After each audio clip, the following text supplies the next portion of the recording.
Hello বন্ধুরা, the Piyali লাইভে সকলকে জানাই স্বাগত। হ্যাঁ বন্ধুরা, বুঝতেই পারছো এই মুহূর্তে আছি স্কুল ক্যাম্পাসের মধ্যে।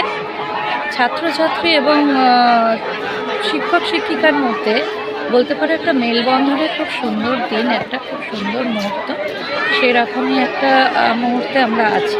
সরস্বতী পুজো হচ্ছে বসন্তের একটা ছোঁয়া লেগে যায়, বাসন্তী পূজাও বলতে পারো। সেখানে সমস্তটা একটা বাসন্তী কালারের ছোঁয়া, রঙের ছোঁয়া লাগে, যেটা পুরো দোল অবধি চলে। তো সেরকম একটা মুহূর্ত আছে, অসম্ভব সুন্দর পরিবেশ, বুঝতেই পারছে স্কুলের পরিবেশ, যেখানে আছে ছাত্রছাত্রীরা এবং শিক্ষক শিক্ষিকারা আছে, অনেক গার্জেন একত্রে সকলে মিলিত হয় এই একটা দিন, যেখানে শিক্ষক শিক্ষিকা এবং ছাত্রছাত্রীর মধ্যে সম্পর্কটা বন্ধুত্বের জায়গায় এসে দাঁড়ায়। এই একটা দিনের জন্য থাকে না কোনো রকম বাউন্ডেশন, মানে উন্মাদনার মতো আনন্দ, সকলে মেতে ওঠে, সেরকম একটা পরিবেশ, অসম্ভব সুন্দর। এখন পুজো চলছে, এসেছি স্কুলে, খুব ভালো লাগছে একটি মুহূর্ত।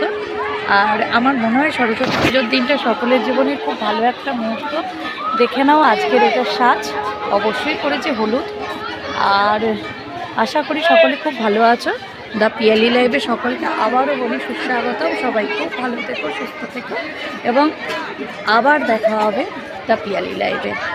আর ওয়েলকাম ওয়ান্স এগেন, টাটা।